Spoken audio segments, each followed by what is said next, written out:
Good morning, students. Welcome to science class. We are reading chapter 6 Light, Sound, and Force. Today, our topic is to read about sound. Okay, so let's start. We hear various types of sounds every day, like the chirping of birds, the ringing of doorbells, the honking of horns, and mobile ringtones are some of them.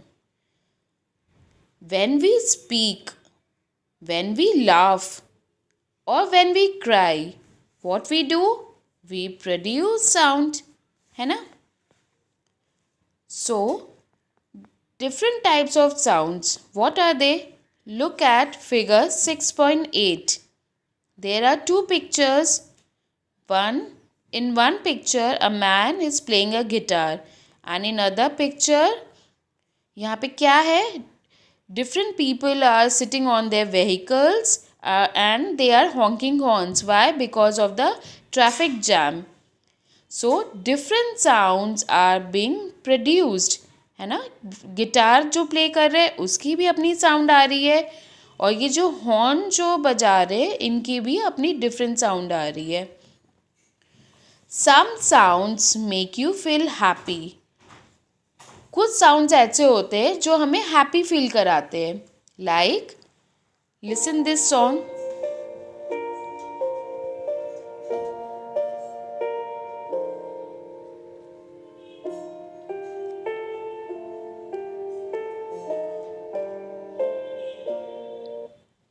अब ये जो song था ये कैसा था?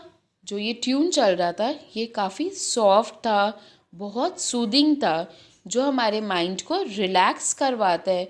अगर हम बहुत ज़्यादा पैनिक हो रखे हैं या हम बहुत ज़्यादा इरिटेट हो रखे हैं तो इस तरह के ट्यून्स अगर हम सुनते हैं सॉफ्ट एंड सूदिंग वाले तो हमारा माइंड रिलैक्स हो जाता है.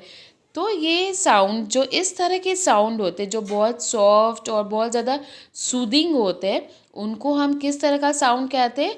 वो होता है प्लेजेंट साउंड्स. ओके, जो हमें हैप्पी फील कराता है.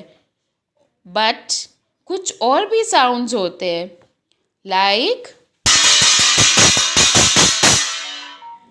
अब ये जो साउंड था ये क्या आपको हैप्पी फील करा रहा था? ये जो साउंड था अगर आप इरिटेट हो रखे हो या अगर आप पैनिक हो रखे हो और इस तरह का साउंड अगर आपको सुनने मिले तो क्या आप बहुत इन्जॉय करोगे? आप हैप्पी फील करोगे? No, never. हम क्या फील करेंगे कि हम बहुत ज़्यादा इरिटेट हो गए हैं, हमें ये साउंड बहुत ज़्यादा डिस्टर्ब किया. So the sound in picture A is very soft and pleasant, while that in the picture of B is loud and unpleasant. Unpleasant sounds are called noise. जो साउंड मैंने अभी आपको सुनाया था वो कैसा था? वो नॉइजी साउंड था, वो बहुत ज़्यादा नॉइज़ पोल्यूशन फैला रहा था. तो इस तरह के जो साउंड्स होते हैं जो हमें इरिटेट करते हैं, हमें डिस्टर्ब करते हैं, उसको हम अनप्लेजेंट साउंड कहते हैं. और जो साउंड हमें रिलैक्स फील कराता है, हमें हैप्पी फील कराता है, जैसा कि मैंने आपको ट्यून सुनाया था, उस तरह के सॉफ्ट ट्यून्स को हम प्लेजेंट साउंड्स कहते हैं. सो प्लेजेंट्स एंड अनप्लेजेंट्स में यही डिफरेंस होता है. Unpleasant sounds are called noise. Everyone gets disturbed by loud noise. Loud noise होता है तो सभी डिस्टर्ब होते हैं. तो what we have to do? We should avoid blowing horns as far as possible. जितना पॉसिबल हो सके अवॉइड करो ब्लोइंग हॉर्न्स को. We should speak softly. चिल्ला चिल्ला के बात नहीं करना. कई बार क्लासरूम्स में टीचर्स अवेलेबल नहीं होते तो बच्चे क्या करते हैं? ज़ोर ज़ोर से चिल्लाने लग जाते हैं, है ना? तो क्या होते हैं उससे जो दूसरी क्लासेस होती है वो डिस्टर्ब होती है.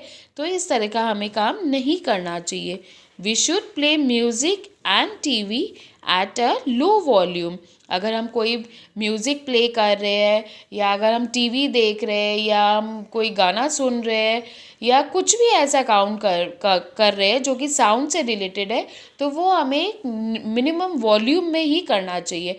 बहुत ज़्यादा हाई वॉल्यूम रहेगा तो हो सकता है आप इंजॉय कर रहे हो लेकिन आपके नेबर्स है या आपके घर में जो भी है वो इरिटेट हो रहे होंगे, तो इसलिए हमें लो वॉल्यूम में ये सब चीज़ सुनना चाहिए, तो वो बहुत ज़्यादा प्लेजेंट हो जाता है। और जो हाई वॉल्यूम वाली चीज़ होते हैं वो अनप्लेजेंट होते हैं, जिसको हम नॉइज़ कहते हैं। ठीक है, तो अब आपको क्या करना है, ये चेक पॉइंट है। Circle the correct answers. The earth revolves around the अर्थ, जैसे मैंने आपको बताया था अर्थ किसके चारों तरफ घूमता है, सन के। And the dash revolves around the earth, earth के चारों तरफ कौन घूमता है, मून। तो जो राइट आंसर है उसमें आपको सर्कल करना है, and this you have to do by yourself. Now in the next video, I'll show you the experiment 2. Okay, till the time, have a nice day and take care.